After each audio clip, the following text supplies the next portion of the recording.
Welcome back to Wristwatch Deep Dive. Today I'll be talking about my Glycine Airman. I'm not a dealer or flipper. I'm not selling the watches I cover, just highlighting watches I have in my collection. All right, so this is a Glycine Airman, reference GL0156. It's a 44 millimeter stainless steel case, 12.14 millimeters thick. Here's a watch here. 44 millimeter stainless steel case, 12.14 millimeters thick. Stainless steel bracelet with butterfly deployment clasp, just like so. Movement is a GL293 in-house automatic movement, 42-hour power reserve, scratch-resistant sapphire crystal, screw-down crown. So screw-down crown, just like any other crown, there is a date complication window. There's no cyclops over it, but just like any others, I'm winding the watch here. Then as I pull it out in the next position, we'll change the date going one way, and the GMT, see the GMT hand here, the GMT complication going the other way, and then pull it all the way out, and I'll change the time. And no need to really do that. Actually, when I pulled it all the way out, you see it has hacking seconds because this second hand stopped. All right. So there is an additional crown below here, and that locks or unlocks the adjustable bidirectional GMT bezel. So this bezel here has the 24 hours of marking for time for a third time zone or an additional time zone. And I can move the GMT bezel like this. It's bidirectional, it's not a click. And then when I'm happy where it's placed, then I lock it. You can see let me see if I can get it on the camera here. See there's teeth. The teeth lock go against the bezel and lock it in place. And I just tighten that up. Then once I tighten that up, the bezel is locked, right? So, it's a blue dial with luminous indexes and hands. As I mentioned, so this does 3 different time zones. A third 24-hour time zone is displayed using Arabic numerals outside of the indexes and then you have a GMT hand here. So you have the time that you're showing, the normal time that you're displaying. You have your bezel, your GMT bezel that also can do a different time zone, and you have a third GMT hand. So technically you can keep track of 3 different time zones. All right, so we talked about that. This is one of the only, I do have one other GMT watch or one other watch that has GMT functions, but of the dozens of watches I own, this is only one of 2 that can do multiple time zones, and only because it's not something that is important to me. Like I've never, for my day-to-day life, never had any practical reason to keep track of multiple time zones.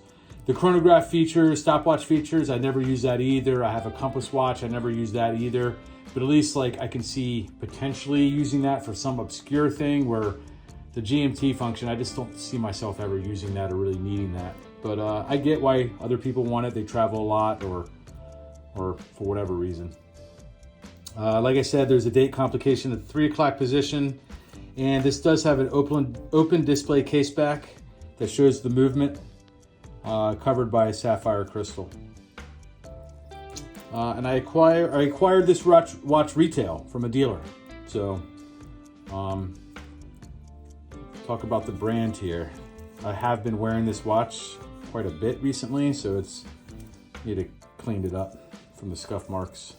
I do like the way this stainless steel bracelet looks though. With the H links, looks nice.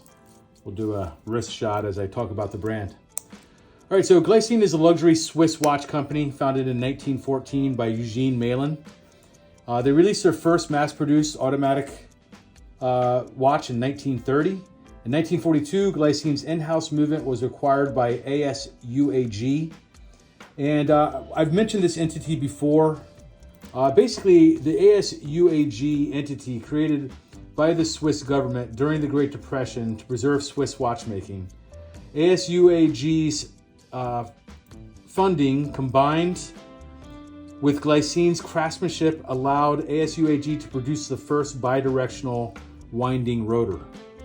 But that's the reason it's interesting that the government, to support really their watchmaking industry, kind of created this other organization to help consolidate resources so that way some of these companies wouldn't go under during the Great Depression. During World War II, Glycine received an order for watches from the German army for its land forces. Glycine complied, and its watches were issued to German soldiers. In 1959, Glycine developed the vacuum-sealed watch case. The design featured one-piece case with a flat crystal held against a thick gasket ring by bezel clamps and an oversized crown with 3 round gaskets. This provided an airless environment inside the watch, preventing lubrication from drying out and preventing condensation from entering the case. This allowed for more durable watches and that required less service. A separate device was included to allow the vacuum seal to be reestablished every 3 to 5 years. So I thought that was pretty interesting. Little technical development that Glycine developed. The Glycine Airman, this model, was released in 1953 and was the first watch capable of tracking 2 24-hour time zones. 1 year later, Pan American Airlines, asked Rolex to copy the idea with a watch of their own. In 1954, Rolex ripped off the 24-hour bezel idea and released the GMT Master. So Glycine was the first to come up with this 24-hour bezel that can be adjusted for the second time zone. And they came up with that in this model on the Airman in 1953. And a year later, Rolex ripped it off and put it on their GMT Master. And really, like most things that Rolex does, took credit for that innovation. The Glycine Airman was used extensively in commercial and military aviation as well as space flights. Notable examples include its use by U.S. Air Force pilots in Vietnam War, as well as astronaut Pete Conrad during the Gemini 5 and 11 space flights. The capsule used in the Gemini 11 space flight featured an open cockpit design, exposing Conrad and his wrist to outer space during his colleagues' 2-hour and 41-minute spacewalk, making Conrad's Glycine Airman the first automatic watch flown in and exposed to outer space. Glycine survived the quartz crisis by leaning into the technology and created quartz models of their own. They remained independent brand until 2016. That is when Invicta Watch Group purchased Glycine. Invicta promised Glycine will maintain its independence while Invicta assists with marketing and distribution. So I know that there are some online communities that kind of poo-poo on Glycine because of the Invicta association, but its headquarters and manufacturing are still in Switzerland. I feel like the product's good. I actually wear this watch quite a bit. It's a very good daily wear for the price and the look. I like the sizing of it. So get to why I chose this watch and the brand. I like this watch. I especially like their ties to the U.S. space program, and really thought the Rolex GMT ripping off the Airman was a pretty interesting story. So it kind of made me want to get one of these Airmen. All right, so talk about the watch box here. And I say this a lot in my videos, with the exception of the Favre Luba, but Glycine, pretty standard watch box, nothing spectacular or special. Got my extra links and tag in there. Yeah, it's not, anything crazy, but it's also not super cheap, It's a pretty nice box. And now for a lume shot. So we'll hit the lights here. All right. Charge it up. And there you go. So a pretty nice lume. The GMT hand is illuminated. My second's hand is illuminated. You can see that sweeping through. I would label this average. For the size of the case, seeing, how small the dial for the hands and the timekeeping are, you would think it's a little bit bigger, but it'd be nice if the index lume was a little bigger. But to be honest, I think compared to most watches, this is an average lume. So there you go. You can easily see what time it is. I like how the hands are very illuminated, and there are at least some lume for the indexes. All right, so that's the Glycine Airman.